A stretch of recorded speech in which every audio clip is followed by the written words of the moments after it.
Vivo তাদের নতুন series launch করলো, ভিভো Y21D। আমরা ভিভোর ওয়াই সিরিজে বেশ কিছু ফোন দেখছি, তবে এই ফোনটার সাথে আপনারা কেমন পারফরমেন্স পাবেন, এই ফোনটা কাদের জন্য ভালো হবে, কারা এই ফোনটা কিনবে, সমস্ত ডিটেলস এই ভিডিওতে আপনি আপনাদেরকে দিয়ে দেবো। তো ভিডিওটি স্কিপ না করে সম্পূর্ণ মনোযোগ সহকারে দেখবেন। এই প্রাইস পয়েন্টে আমি এই ফোনটার সাথে কি কি আশা করেছিলাম এবং কি কি পেলাম, সমস্ত বিষয় আপনারা ক্লিয়ার হয়ে যাবেন। দূরে ফোন কিনতে যাবেন না, ফোনের সম্পূর্ণ বিষয় জেনে গুটিনাটি যাচাই করে তারপরে আপনি একটা ফোন পারচেস করবেন। একটা ফোন যখন আমরা কিনি অবশ্যই কিন্তু 2-4-5 বছরের আগে আমরা কিনতে চাই না, তবে আপনারা দৌড়ে কিনবেন না। তাই এই ভিডিওতে আমি আপনাদেরকে সম্পূর্ণ ডিটেলস জানিয়ে দেবো। এই ফোনটাতে কিন্তু আপনার দেখতে কিন্তু বেশ সুন্দর, চকচক করলে হয় না শোনা, এবং সুন্দরী নয়, রূপে গুণে সব দিকেই থাকতে হয়। এই জিনিসটা মাথায় রেখে আপনারা জিনিসটা পারচেস করবেন।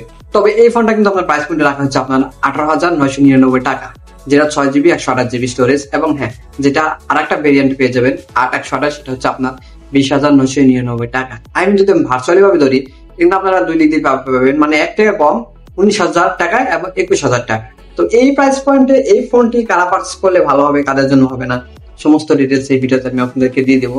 তাই ভিডিওটি সম্পূর্ণ সহকারে দেখবেন। ফার্স্ট অফ অল এই ফোনটার আমি বিল্ড কোয়ালিটি এবং ডিজাইনের কথা বলবো। ফোনটাতে কিন্তু সম্পূর্ণভাবে প্লাস্টিক ফ্রেমের তৈরি। দেখলে মনে হবে যে ফোনটা আপনার যে অ্যাজ ইউজুয়াল মানে গ্লাস ফর্ম, না তা না, দূর থেকে এরকমটা মনে হবে। এবং ফোনটাতে কিন্তু বেশ প্রিমিয়াম ভাব। যদি ফোনটার সাথে আপনি স্কেচ বা আপনার এক্সট্রা কাভার ব্যবহার না করেন, সেক্ষেত্রে আপনার ফোনটাতে স্কেচ বা দাগ পড়ে যাবে। এই ফোনটার বডি থিকনেস হচ্ছে আপনার 8.39 mm এই ফোনটার বডি থিকনেস, এবং এই ফোনটার ওজন কিন্তু বেশ ভারী ছিল। ফোনটার ওজন হচ্ছে আপনার 209 গ্রাম ওজন। যদি আপনি এক আঙ্গুলে ফোনটা রাখেন, সেক্ষেত্রে আপনার উপরের দিকটায় ফোনটাতে একটু বেশি ওজন মনে হবে। সেক্ষেত্রে অনেক মানুষের ক্ষেত্রে প্রবলেম হলেও হতে পারে, প্যারা খেতে হবে। তবে 2-4 দিন ইউজ করার পরে আপনি হয়তো আপনাদের হাতে এসে গেলে মোটামুটি ঠিকঠাক লাগবে। যদি এই ফোনটা আমি মডেল রেজিস্ট্রেশনের কথা বলি, এই সেক্ষেত্রে ভিভো সাজেস্ট করছে ফোনটার সাথে IP68, IP69 এবং IP69 প্লাস। আমি IP68 এবং 69 বুঝলাম, প্লাসটার মানে আমি বুঝলাম না, তারা প্লাস মানে কি সাজেস্ট করছে সেক্ষেত্রে আমি জানি না। তবে এই ফোনটা যারা রাফ এন্ড টাইপ ইউজ করেন তাদের জন্য এই ফোনটা অনেকটা বেটার।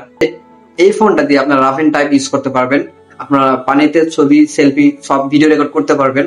মানে এক কথা বলে পানিতে চোবায় যা যা করতে চান আপনি করতে পারবেন। ডাস্টপ্রুফ, ওয়াটারপ্রুফ দুটোই এই ফোনটার সাথে রয়েছে। তবে এর সাথে কিন্তু আপনার সাইড মাউন্টেড ফিঙ্গার, যেটা আন্ডার ডিসপ্লে নয়, সাইড মাউন্টেড ফিঙ্গারপ্রিন্ট, যেটা অ্যাকুরেট অ্যানিমেশন কাজ করতে হলে সুপার ফাস্টের মতোই আমার কাছে অ্যাকুরেট লেগেছে। যদি ফোনটার আমি ডিসপ্লে সেকশনের কথা বলি, সেক্ষেত্রে আপনারা পাবেন ভাই IPS LCD প্যানেল, কনসোল কাটার এবং HD প্লাস সাপোর্ট, যেটা আমার কাছে একদমই ভার্চুয়ালি নট। কারণ আমি বেশ কয়েকদিন যাবত দেখতেছিলাম এই প্রাইস পয়েন্টে যে HD প্লাস সাপোর্ট ফোন আমাকে ব্যবহার করতে হবে, এটা আমি আশা করবো না। কারণ এই প্রাইস পয়েন্টে কিন্তু আমরা ভালো ভালো অন্যান্য ফোন যদি দেখি, বা ভিভোর আরো বেশ কিছু সিরিজ আমরা দেখেছি FHD প্লাস সাপোর্টেড এবং HD টেনার প্লাস সাপোর্ট আমরা পেয়েছি। তবে এই ক্ষেত্রে যদি আপনি ভিডিও দেখতে যান, সেই ক্ষেত্রে দূর থেকে ভালোই মনে হবে। কাছ থেকে যদি আপনি দেখতে থাকুন ছোট ছোট জিনিস, সেক্ষেত্রে আপনি দেখলে বুঝতে পারবেন যে এই ফোনটাতে রেজুলেশনে ঘাটতি রয়েছে। তবে এই প্রাইস পয়েন্টে আমি একদম ভিভোতে আশা করিনি যে তারা HD প্লাস সাপোর্ট তারা দেবে। যদি এটা HD টেনার প্লাস সাপোর্ট দিত তাহলে অনেকটা বেটার, আমার কাছে ভালো মনে হতো। তবে এটাতে কিন্তু আপনারা 90 হার্জ রিফ্রেশ রেট পেয়ে যাবেন, যেটা আমার কাছে পুশ করতে পারছে ঠিকঠাক 90 হার্জ। তবে 120 হার্জ দিলে কিন্তু কোনোটা ক্ষতি হতো না, কিন্তু তারা এমনটা করেনি। জানি না ভিভো তাদের এই ফোনটার সাথে তারা এমনটা কেন করলো, আমি না আপনারা কমেন্ট বক্সে বলে দেবেন। যদি এই ফোনটার আমি চিপসেটের কথা বলি, তাহলে এটাতে আমি কি বলবো ভাই, এটাতে ব্যবহার করছে আপনার ইউনিসক T7200। ভাই এইদিকে তো আমি হতাশ হয়ে গেলাম যে এই প্রাইস পয়েন্টে ইউনিসক প্রসেসর আমার কাছে আরো বুঝে গেল না। এই প্রাইস পয়েন্টে তারা এমন প্রসেসর দিবে আমি এটা আশা করিনি। তবে এটা কিন্তু আপনারা যারা গেমার তাদের জন্য আমি সাজেস্ট করবো না, কারণ এই ফোনটা দিয়ে গেম খেলতে পারবেন না ভালো করে। আমি শুধু বলবো আপনাদেরকে, এমনটা নয়। তার টাকা মানে হালকা পাতলা ব্যবহার করবেন, হালকা পাতলা গেম টেম, ভিডিও গ্রাফিক্স, এটার জন্য আপনাদের অনেকটা ভালো হবে। এই প্রসেসরে আমার কাছে এই ফোনটা একদম মানানসই নয়। তবে যারা থাকে আর কি, তবে এই প্রসেসরে আপনারা ভালো কিছু আশা করবেন না। আমার কাছে যেটা মনে হয়েছে এই প্রাইস পয়েন্টে এটা আমি আশা করবো না। যদি এই ফোনটা ক্যামেরা সেকশনের কথা বলি, তাহলে আপনারা ফোনটার পিছনে মেইন ক্যামেরা পেয়ে যাবেন আপনার 50 মেগাপিক্সেল, আর একটা সেন্সর আপনার পেয়ে যাবেন যেটা হচ্ছে আপনার 0.8 মেগাপিক্সেল, এবং ফ্রন্ট ফেসিং ক্যামেরা আপনারা পাবেন 5 মেগাপিক্সেল। মানে আমি বুঝতে পারছি না এই ফোনটা তার মার্কেটে নিয়ে আসলো। একটা ফোন মার্কেটে নিয়ে আসার সময় অবশ্যই সব দিকে বিবেচনা করা উচিত। তবে এই ফোনটার সাথে আমি প্রায় সব জিনিসের মোটামুটি ঘাটতি দেখতে পাচ্ছি, যেটা হচ্ছে আপনার বুঝতে পারছি।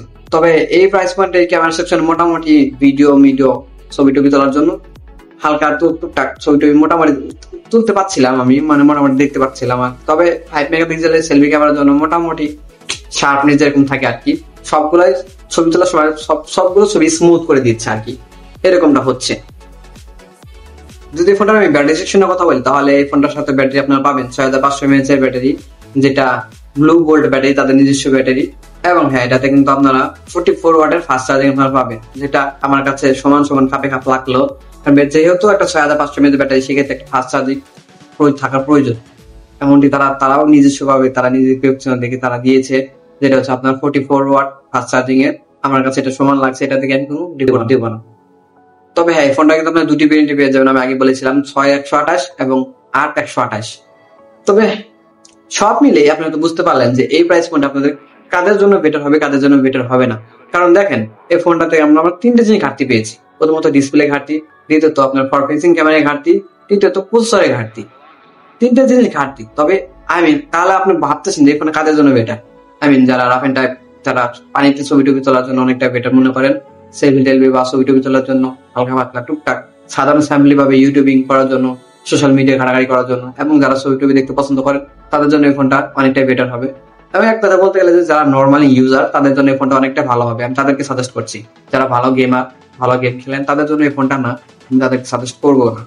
তাহলে আপনার সব মিলে বুঝতে পারছেন যে এই ফোনটা কাদের জন্য ভালো হবে, কাদের জন্য হবে না। সেই ছিল ছোট একটা ভিডিও, আমি আপনাদেরকে ইনফরমেশন জানিয়ে দিলাম যে হঠাৎ করে একটা ফোন মার্কেটে আসে, সেই ফোনটা ভালো করে সব দিকে যাচাই বাছাই করে আপনারা ফোন পারচেজ করবেন। আপনারা বুঝতে পারছেন। সবাই ভালো থাকবেন, সুস্থ থাকবেন। ভিডিওটি ভালো লাগলে লাইক করবেন, চ্যানেল নতুন সাবস্ক্রাইব করবেন। দেখা হবে নেক্সট ভিডিওতে। আল্লাহ হাফেজ।